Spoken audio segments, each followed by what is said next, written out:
Hello friends, welcome to my YouTube channel. आप सभी का स्वागत है हमारे इस यूट्यूब चैनल पर। आज मैं एक ऐसे टॉपिक को लेकर के आपके सामने आया हूं जो आपके टेंथ के और कॉम्पिटिटिव के लिए दोनों के लिए इम्पोर्टेंट है। ये है सूत्र क्षेत्रफल और परिमिति का, एरिया और परिमीटर का सूत्र। आप सभी को इन सभी सूत्रों को कंठस्थ कर लेना है क्योंकि ये एग्जाम में आते ही आते हैं।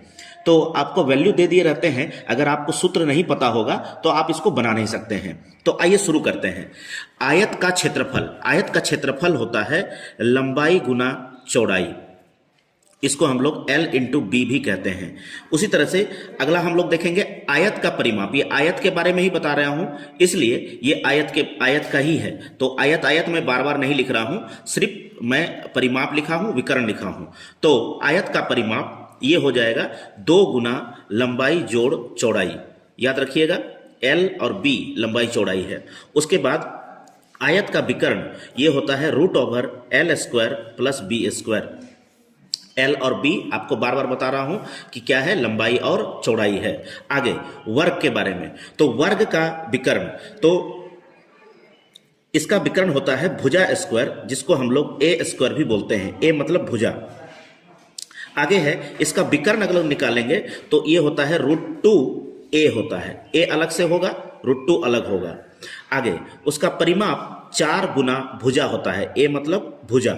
अगला उसका भुजा अगर हम निकालेंगे तो अगर हम परिमाप की ओर से देखेंगे तो परिमाप बटा 4 होता है। और अगर हम क्षेत्रफल के हिसाब से देखेंगे तो रूट बराबर रूट क्षेत्रफल हम लोग लिखेंगे। ये इसलिए लिखेंगे क्योंकि यहां पर हम देखेंगे कि ये भुजा वर्ग का क्षेत्रफल बराबर भुजा स्क्वायर दिया है। तो भुजा स्क्वायर मतलब होता है, अगर हम भुजा को यहां रखेंगे, स्क्वायर इधर ले जाएंगे तो क्षेत्रफल के साथ क्या हो जाएगा, रूट हो जाएगा। अगला विकर्ण अगर हम निकालते हैं तो विकर्ण बराबर होता है 2 इंटू यहां पर होता है क्षेत्रफल, √2 इंटू क्षेत्रफल। ये होता है आपका वर्ग का। अगला त्रिभुज में आगे चलते हैं। तो त्रिभुज में यहां पर हम लोग देखेंगे कि त्रिभुज का क्षेत्रफल, जो सिंपल त्रिभुज का क्षेत्रफल होता है 1/2 गुना आधार गुना ऊंचाई होता है। समकोण त्रिभुज में भी वही होता है। अगर समकोण देखें 90 डिग्री यहां पर, तो यहां 1/2 गुना आधार गुना ऊंचाई होता है। सेम होगा, तो 1/2 गुना आधार गुना ऊंचाई या फिर श्रिशलम हम लोग बोलते हैं। अगला समबाहु त्रिभुज का क्षेत्रफल, समबाहु त्रिभुज का क्षेत्रफल हम लोग निकालेंगे तो √3/4 इंटू भुजा स्क्वायर। तो A यहां क्या है नहीं जानेंगे तो लिख दीजिएगा बगल में, ये भुजा स्क्वायर।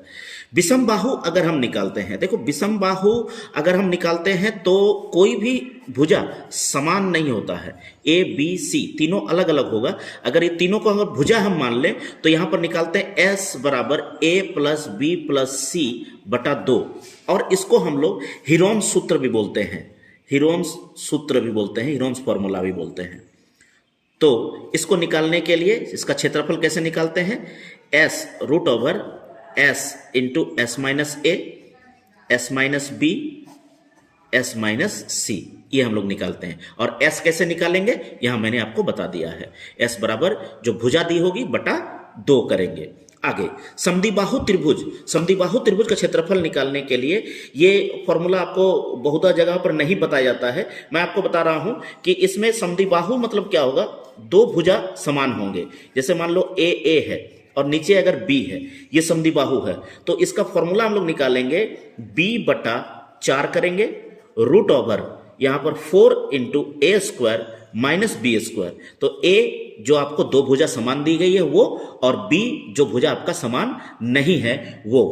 तो अगला हम लोग जानेंगे,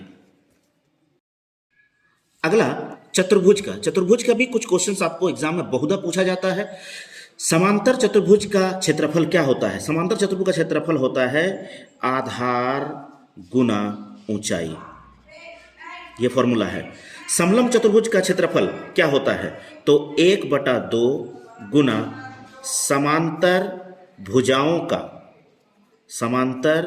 भुजाओं का योग गुना ऊंचाई होता है। ये ध्यान रखिएगा। समचतुर्भुज का क्षेत्रफल क्या होगा, तो 1/2 गुना विकर्णों का गुणनफल होगा, विकर्णों का गुणनफल होगा। अगला, ये बहुभुज से है, पॉलीगॉन जिसको इंग्लिश में हम लोग बोलते हैं। बहुभुज का कुछ क्वेश्चन पूछता है, बहुत इंपॉर्टेंट नहीं है लेकिन याद रखना है इसको। तो बहुभुज में आपको पहला पूछता है षटभुज का क्षेत्रफल। तो षटभुज का क्षेत्रफल 6 गुना √3/4 इंटू भुजा स्क्वायर होता है षटभुज के लिए, भुजा स्क्वायर। अगर षटभुज की परिमिति देखेंगे तो 6 गुना भुजा होता है। बहुभुज का परिमिति देखेंगे तो यहां पर हम लोग n गुना भुजा, जो बहुभुज जितना दिया होगा उतना को आपको देखिएगा, n में आपको 5, 6 जो दिया रहे। अगला, n भुजा के बहुभुज के अंतःकोणों का योग अगर हम देखेंगे तो अंतःकोणों का योग फॉर्मूला हम लोग निकालते हैं 2 इंटू n-2, n जो भुजा दिया हुआ होगा, गुना यहां 90 डिग्री होगा, गुना यहां 90 डिग्री होगा। अगला, n बहुभुज वाले समबाहु का प्रत्येक अंतःकोण, समबाहु का प्रत्येक अंतःकोण कैसे निकालेंगे? तो ये होता है n-2 बटा n गुना यहां 180 डिग्री होगा समबाहु का। और लास्ट, n भुजा वाले बहुभुज के प्रत्येक बहिष्कोण, बाहर के कोण कैसे निकालेंगे?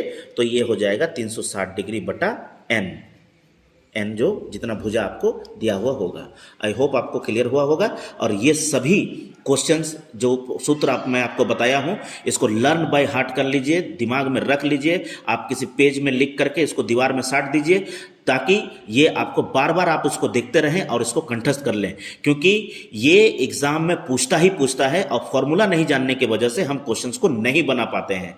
तो आप सभी के लिए मैं आज के सेशन पर आपको फॉर्मूला ही बताने के लिए आया था, तो आप सभी इसको याद कर लीजिएगा। बहुत बहुत धन्यवाद, आज के लिए इतना ही।